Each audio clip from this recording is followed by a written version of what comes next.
डीआरकी मतलब दोहरी हुकूमत। ब्रिटिश इंडिया में इसका मतलब था गवर्नमेंट पावर्स और रिस्पॉन्सिबिलिटीज का बंटवारा। ये बंटवारा मेनली ब्रिटिश एडमिनिस्ट्रेशन और इंडियन रिप्रेजेंटेटिव्स के बीच था।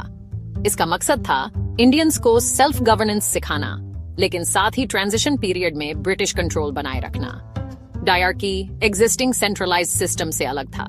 इसमें शेयर्ड गवर्नेंस का आइडिया था, लेकिन लिमिटेशंस के साथ। एडमिनिस्ट्रेशन में इस ड्युअलिटी का इंडियन पॉलिटिकल लैंडस्केप पर गहरा असर पड़ा। डायरकी को लेकर रिएक्शंस मिले जुले थे। इंडियन नेशनलिस्ट्स इसे उम्मीद और स्केप्टिसिज्म दोनों से देखते थे। गवर्नेंस में पार्टिसिपेट करने का मौका मिला, लेकिन पावर शेयरिंग लिमिटेड था, इसलिए कंप्लीट इंडिपेंडेंस की चाहत बढ़ी।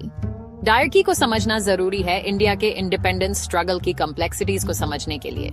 ये सक्सेसफुल नहीं रहा, लेकिन सेल्फ रूल की लंबी लड़ाई में एक इम्पोर्टेंट स्टेप था।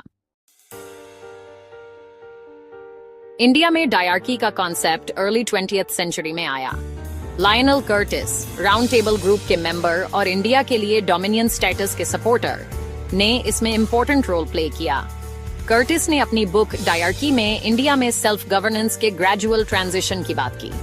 उनका मानना था कि शेयर्ड एडमिनिस्ट्रेशन से इंडियंस को ट्रेनिंग और एक्सपीरियंस मिलेगा खुद के काम मैनेज करने के लिए। कर्टिस के आइडियाज कुछ ब्रिटिश एडमिनिस्ट्रेटर्स को पसंद आए। इंडिया में सेल्फ रूल की बढ़ती मांग और कॉलोनी पर कंट्रोल बनाए रखने की इच्छा के कारण डायरकी अट्रैक्टिव लगा।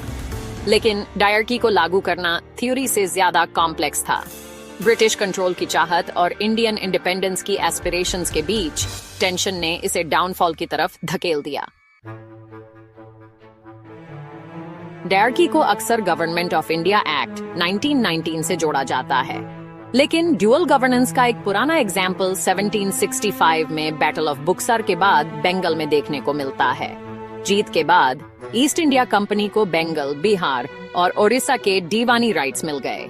इससे उन्हें रेवेन्यू कलेक्शन का कंट्रोल मिल गया, लेकिन सिविल जस्टिस या निजामात नवाब ऑफ बंगाल के पास रही। ये अरेंजमेंट पावर शेयरिंग एग्रीमेंट जैसा दिखता था, लेकिन पावर कंपनी के पास ज्यादा थी। नवाब अथॉरिटी और रिसोर्सेज के बिना पपेट रूलर बन गए। कंपनी रेवेन्यू कंट्रोल के थ्रू असली पावर रखती थी।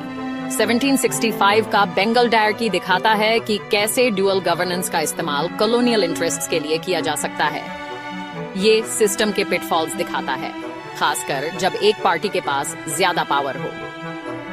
बंगाल में डायरकी के इस एक्सपेरिमेंट ने उन चैलेंजेस और कॉम्प्लेक्सिटीज को फोरशैडो किया जो बाद में 20th सेंचुरी में इसके लार्ज स्केल इम्प्लीमेंटेशन में आईं।